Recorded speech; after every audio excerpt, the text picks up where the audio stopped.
Hi YouTube, Brian Phillips here with the ASW-28 by Volantex. Just working on the LED portion of this project, which is coming at a weird time during the regular build. Usually I fly these planes before I put LEDs in. Where we left off, we had just put the green LEDs here, running lines down, and then the memory ran out. So we're going to pick it up where we left off. And we're going to start chasing this wire around the servo. We already cut the channel with an X-Acto knife, so we're just going to open it up just a little bit, make room for it.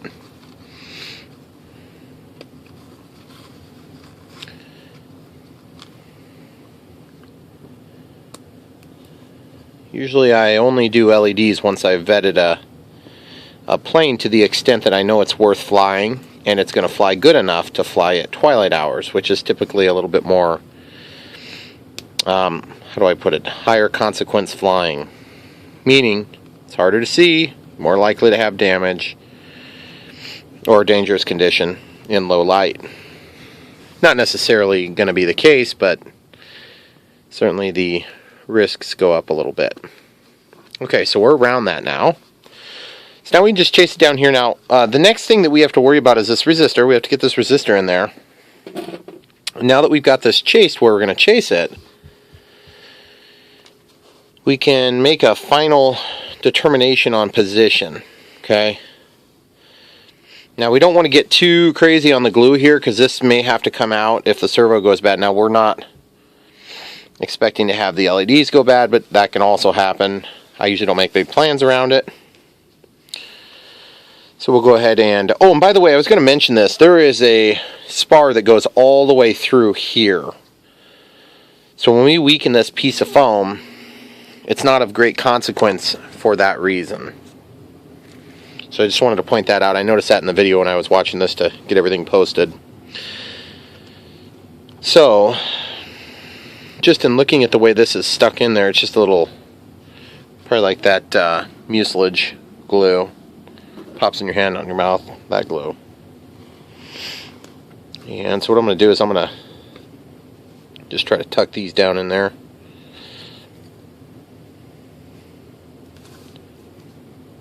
Just kind of slide that down next to the wire. Cool. Yeah, that fits good actually, so that's a pretty good fit. It's a little bit tempting to go ahead and plan on putting the resistor in somewhere in this side, because we only have limited access to pulling on this so much, but on this we can actually quite easily take the connection out. It's a lot harder to take them out of this style of connector as it is to take it out of this style of connector. So I'm just thinking I might get the soldering iron cooking.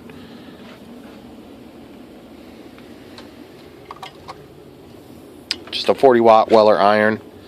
If you're ever curious about my soldering supplies, I know there's better ways to do this, but I've got links in the description below. And for like this, I think it's Kessler brand, Kessler brand. Then we've got some desoldering stuff, and this iron that I use, which you can just get locally too if you want. But you know, like this holder and things like that. It's not rocket science soldering, but it is hard if you don't have the right stuff. So, and I don't have the right stuff to do some of the things I do. I just kind of make it happen through sheer frustration. Okay, so now that I know that that's going to fit good, I don't normally do this way, so we're going to try it today and we'll see how it works, and then we'll just test it. And if we run into problems, then of course you guys can avoid doing it yourself.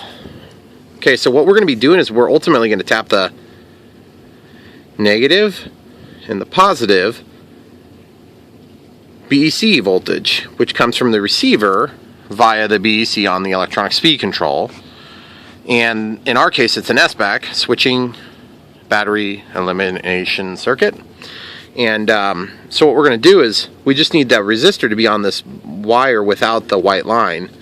This is the wire that needs to go to the red. It just so happens to sit on the top, so the resistor will drop down below, which is kind of nice for neatness. And I think I am going to tap the servo end, because I can duplicate this on the other one as well. So we need to start with the negative because it just happens to be underneath the positive in this case. So I'm just going to take and pop up this finger, this little tab.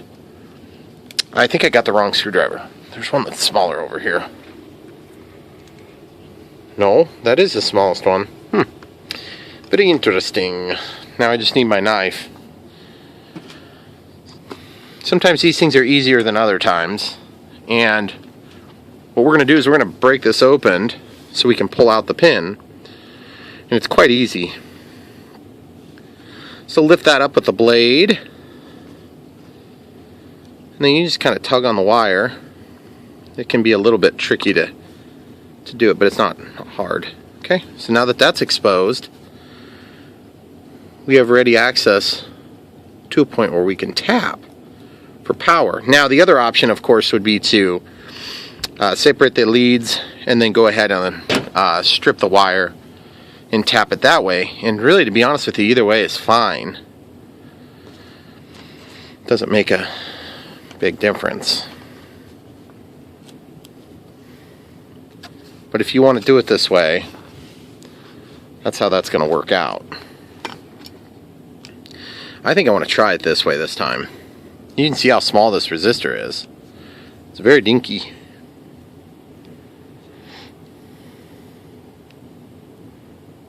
And because it's so dinky, I'm thinking I might just try this. Just wrapping it around this contact. Maybe I'll just solder that on there like that. But see, you just got to be careful you don't get bulky enough to where it won't go back into the housing. And because that would be sort of self-defeating. Oh yeah, I think we can possibly do that. That's really cool. Okay, we're going to try that today. So once this iron's hot enough to work, we still have our fine tip on there, so we'll go ahead and go into the flux. Give it a good mechanical cleaning, and then we'll give it a test with the solder. Yep, it's good. So we can unplug this at this point, and it'll stay hot enough to do this one solder joint.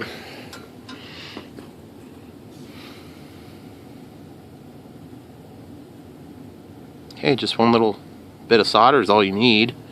Doesn't need to be a huge solder joint at all, and that's why you can do this with it unplugged. If you're going to be doing that for a while, it wouldn't stay hot enough. Okay, so now that that's soldered, we'll need to actually trim the excess lead off of there, which of course terminates after the solder.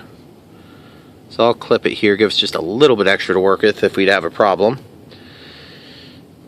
And then these little tails, I keep these because it works good to get into breadboards, so sometimes I'll solder those on the end of maybe like a solid core wire. It's a little bit larger. So I just hang on to everything because I'm a pack rat. Okay, so now we want this to be approximately the same length. We'll just give us a little bit of wiggle room there. Then we'll grab the strippers.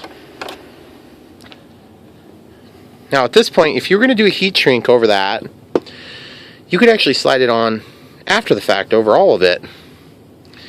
And I'm not sure that I'm going to need to do that. So I'm going to strip back about a ½ inch on this.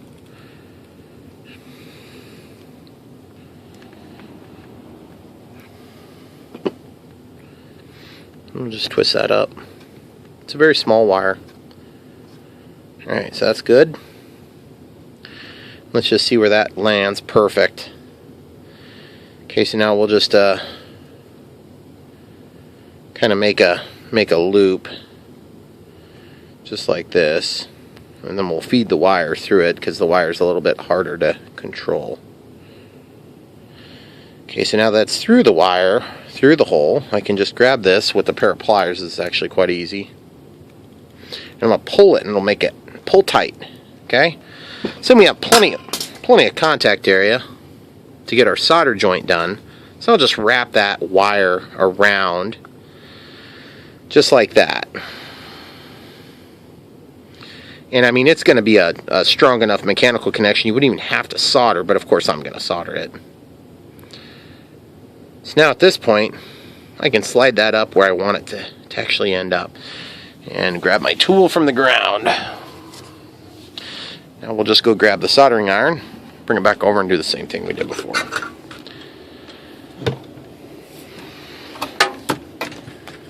Mechanical clean.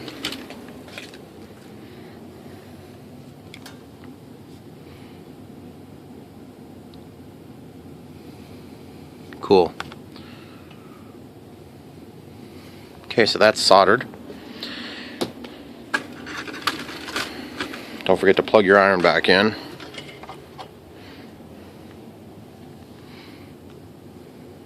Okay. Now this extra tail, of course, is useless to us on the airplane. So we'll clip that off and keep it for hoarding purposes.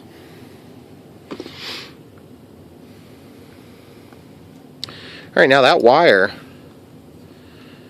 can be pressed down next to the servo lead. Okay? So if your servo fails, you have to make a choice. Do you do all this again? Or do you go ahead and, you know, clip here and resolder the 3 wires to replace the servo? I don't know. It's up to you. Not really my problem if it fails. I'm not really expecting this one to last forever, but we'll see what we can get out of it. So now you can see this thing will slide back in. Okay? But it's a tight fit now because that's solder. Okay? So what I'm thinking about doing is I might take just a little bit of solder out of there. I'm going to try to give you guys a really close look at that.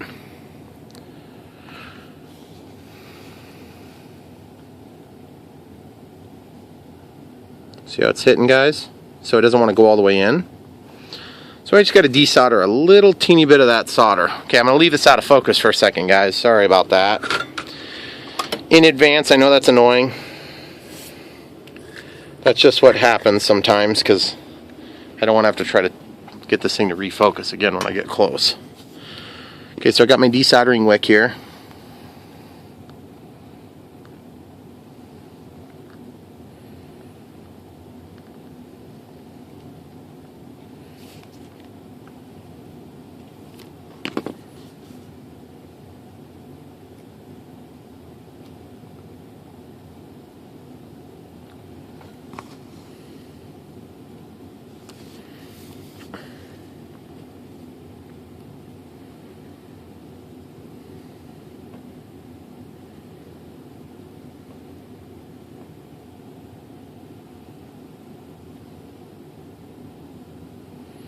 This desoldering wick doesn't really like doing it this way because you need to have a lot of heat.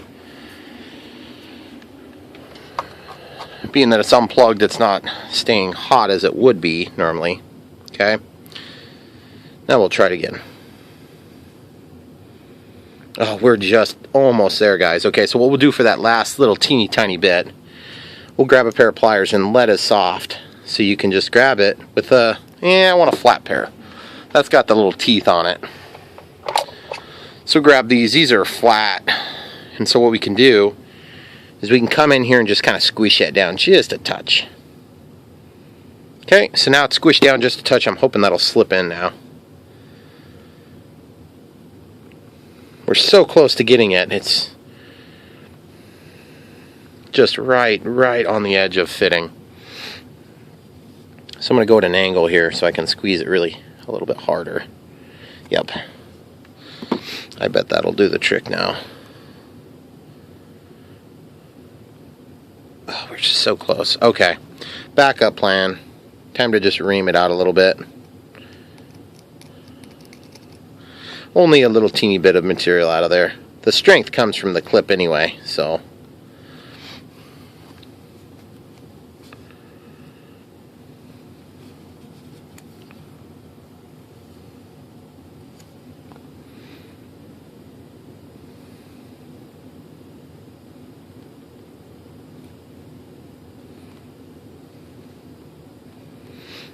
Still not quite there though. We're so close. You know what they say, close but no cigar, right? Don't squish your resistor, you'll ruin it. Okay? You can squish or damage this connector real easily, replace it, but that resistor. I got an even better plan. I'll just clip off the edge of that.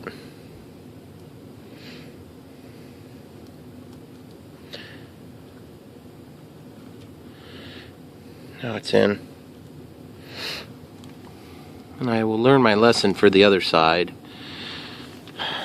To do this, I can do it the same way, but I'll just do it better. Okay, so I'm going to trim that just so it allows the thing to slip in. See, now it's snapped in like usual. Or did I put that in backward? No, I didn't. Did I? Yes, I had it in backward, didn't I? Or did I? It's so hard to tell sometimes, guys.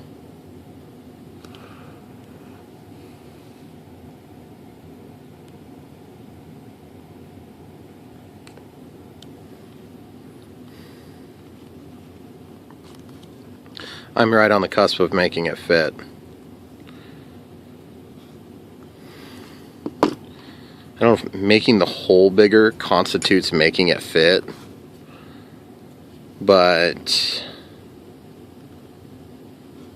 I'll take it if it goes. See, the trouble is, if this needs to be a certain depth to get good proper penetration, then that really can't be bigger like that. It would have probably been better to just go ahead and strip the wire back. But you know what? Sometimes these things you think, oh, that would be easy. And you think, no, but I'm going to do it this other way for like 100 years. And you miss out on an opportunity to kind of have a good quality shortcut that's not going to compromise on outcome. Well, in this case, it was not exactly a good quality shortcut, so we'll know for next time. So when we do the other wing, we'll do it differently. Okay. And remember, this isn't going to matter. It's going to be all covered up, 100% of it, you know. So it's not going to be of great concern, of vital concern, when it's all reassembled here. Okay, so now that I got that pulled back, I bet we'll snap in there. Well, the other thing is my tab might just not be pushing down all the way. Sometimes these tabs will do that to you. Once you release them, they like to be pushed back down a little bit, or they won't bite down onto the work. Feels like that might be what happened, to a certain extent.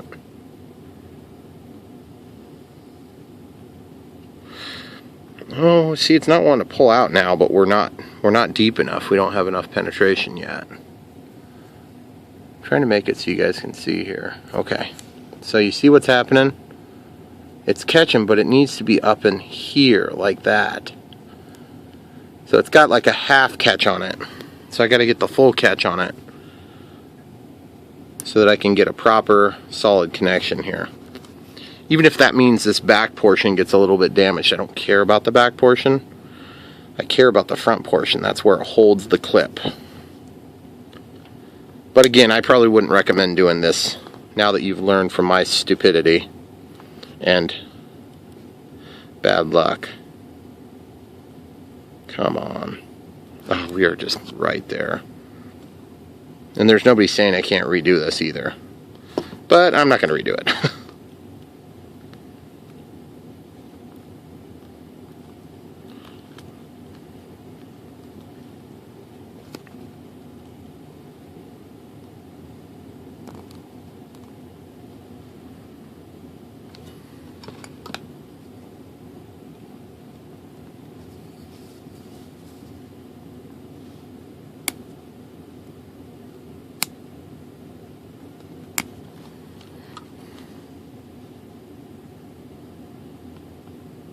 And we're still not there. Oh wait, we're so close. We are really close. All right, let me pause it and I'll come right back when we get this in there. All right, guys, so I got that problem most of the way resolved. We'll kind of pick up where we left off.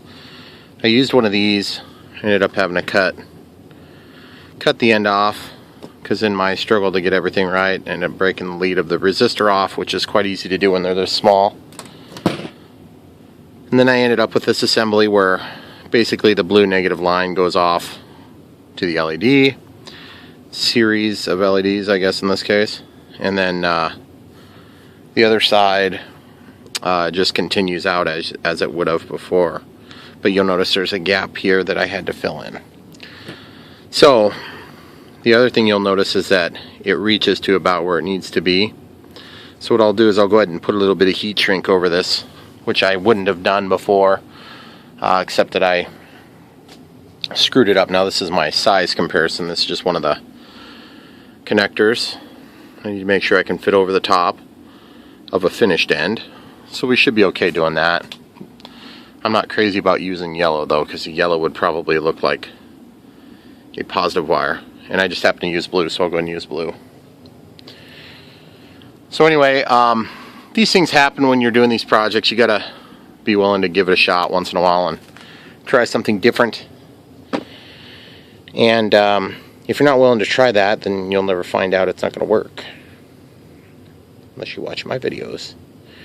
Then of course you'll know ahead of time and can avoid doing it. Okay, so you see that heat shrink is too long still. So I'm going to go ahead and clip that in about half. We'll have that for next time. And then the way you build these things on is tedious. It's a pain in the butt. And use a tool like this. There's two positions that it clamps down and it closes one of two bite points. There's a bite point here that holds onto the sheath around the cable, and then this bite point here holds onto the copper. And so obviously they're not a very desirable connector to have to build. In my experience, I build a lot of connectors. I do not like building these things, and so I avoid it like the death plague. So anyway, coming back in here with this, just slide that down over the area of the naked wire. Okay, so now that's going right where it needs to go, but it needs to go just a little bit further.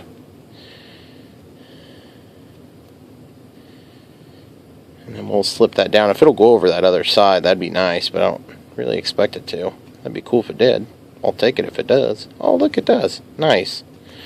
Okay, so I'll just take the other piece of heat shrink after we shrink that down and slide it over. I didn't expect that to work. Okay, so now that's covering up the resistor. Just get a little bit of heat in there. Get that shrunk down. So now it won't slide off. Now, before we do any more heat shrink, let's make sure, yeah, we got a little bit of room. And then we can size this up again. Okay, so we want to make sure the heat shrink doesn't go up onto that part. It might be challenging to push it down. So I'll just trim a little bit off of that. A lot of work when you do stuff the wrong way. If you can get it right the first time, it's generally a good rule of thumb. Of course, if it was that easy, then it probably would have been done already for you. Okay, so we're gonna slip that right up to the edge of the connector.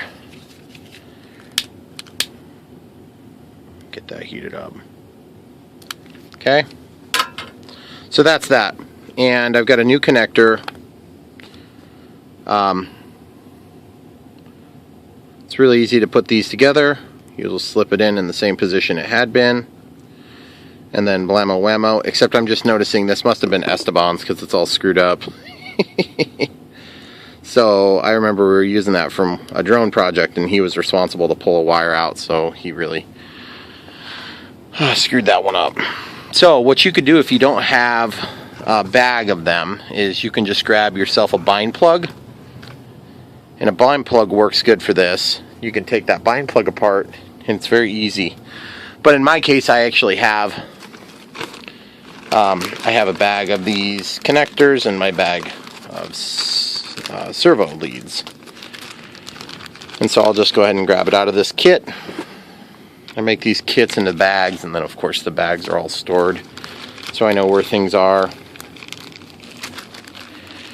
And it works nicely when you're trying to do a project like this, because you don't constantly have to tear something else apart necessarily. Except I still manage to do that a lot too. Okay, so these ones have the tabs. I wonder if I have any that don't have tabs. If I do, I'll use the ones without tabs. It appears that these ones don't have tabs. Kind of hard to tell for sure. No, they have tabs. So the Futaba style do have tabs. And I'll show you what I mean by a tab. Right here's a tab. Wait, that doesn't have a tab. Okay, this must have both styles in this bag. There's no tab on this one. And there is a tab on this one here. So I'll show you the difference. They're both the same type of connector, but this one has this little rail, this little tab that goes alongside. And some of the receivers will have that little tab.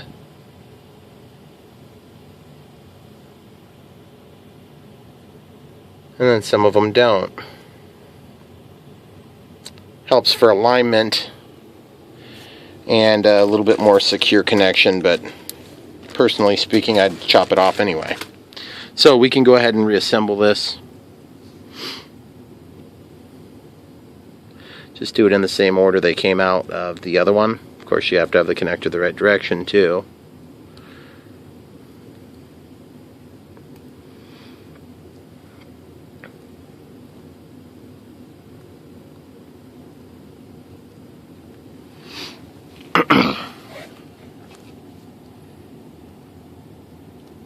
You just slip those in there. This one's kind of being a little bit tricky to get in there. I'm not sure why it's being so hard to go in. But you'll hear a very distinct click when it gets all the way in. There it goes. Okay, so that's super strong now. Okay, so as you can see, we've got the top one, then we'll just go ahead and do the other two right now as well. And so grab the X-Acto knife. So we'll pull the red wire out. We'll slip that in. Make sure it's in the same position of the 3 wires. Okay. So now that clicked. And then we'll take the white wire out, which is our signal. Okay. Which, of course, I just put the red wire in, and I'll probably have to pull that right back out here in a minute. Okay, so that's in. So now, what have we learned? We don't want to do that again. That was a huge pain in the butt.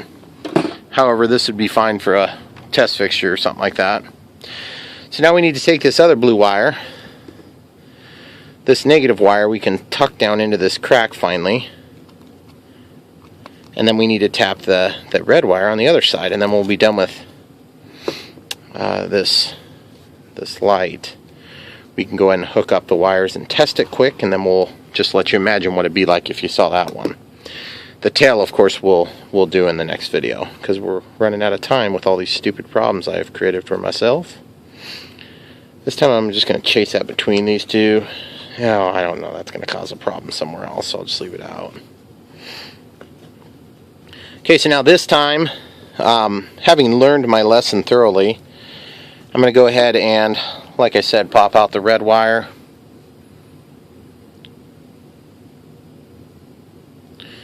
Pop up the tab, pull it out. Once it's pulled out, that will give us the freedom to pull this apart a little bit. And then real simply, we're going to take and strip. Preferably we're not going to cut it. If we cut it, it's not the end of the world. It's better if we don't, though. I'm going to pull toward the tip that we want to keep. Okay. Then this we can go ahead and trim. And then we can strip just a portion right at the end. Very simple. And then what we can do is we can take and hold tight both of these sides and open this up. Okay, so we're going to make a little loop like that. Take the knife, split those copper wires apart, and make a hole. Okay, so So now that we've got that hole, we can slip this wire in there to then be soldered together with the positive wires. Okay? We'll just wrap that around about whatever it takes to get rid of the slack. Then we're going to solder that right now. Clean the tip, mechanically clean it, unplug it. Put a little solder in there. We're going to pause it while we get this stuff ready to test.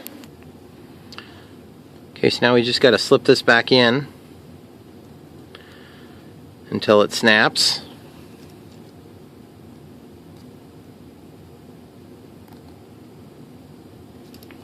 Just listen for the noise. Okay, there it is, and now we're ready to plug that back together. Okay, so now we can go ahead and tape over that real quick. Get some tape and do that. Okay, so now it's all tucked in. We'll plug in the batteries and see what it looks like. Okay, here goes nothing. Yes, it is so good. Very bright.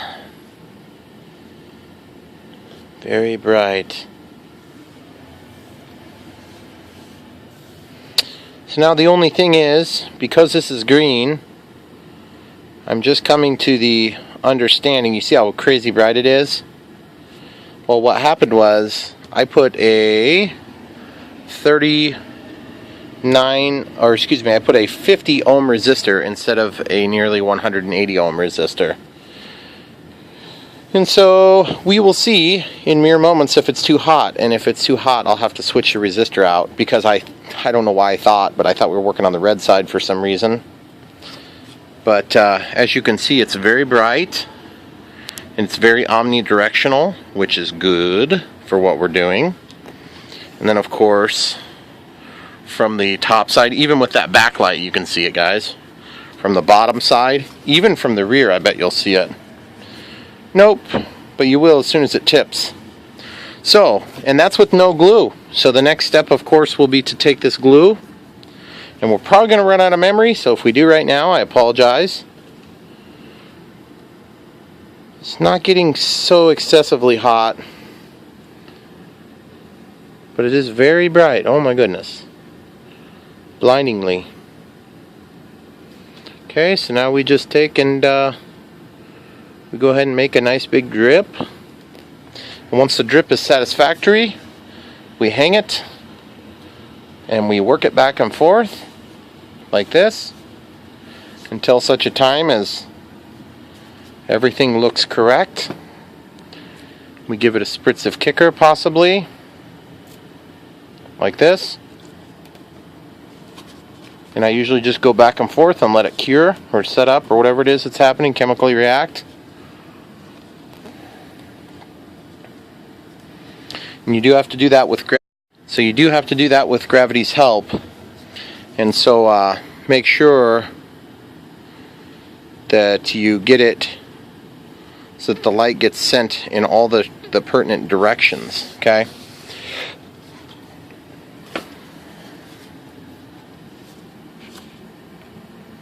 So I come back over here to the top.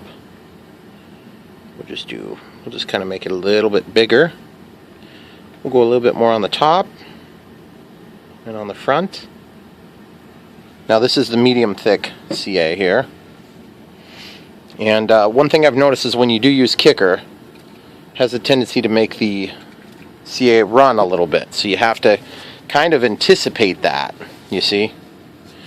And so what I've done by anticipating it, I will go ahead and rock the wing so that if there is any run, and it's only going to be for a second or two maybe.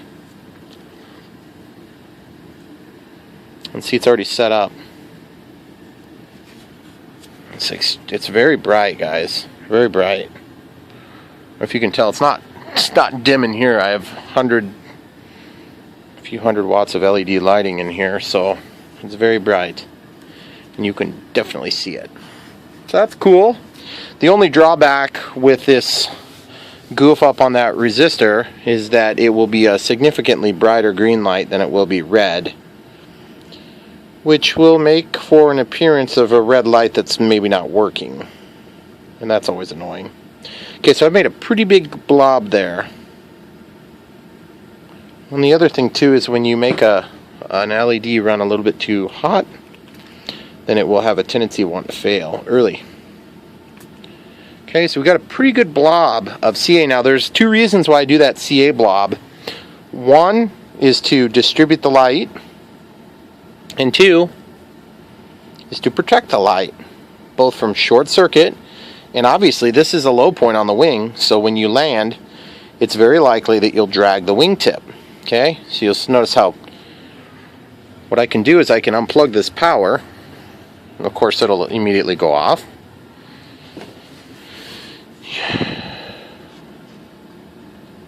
Oh yeah, that looks pretty good. I'm happy with that.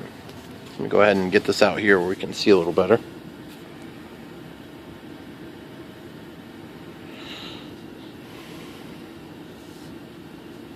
And one thing you can do that really works nicely is grab a sanding block like this, okay?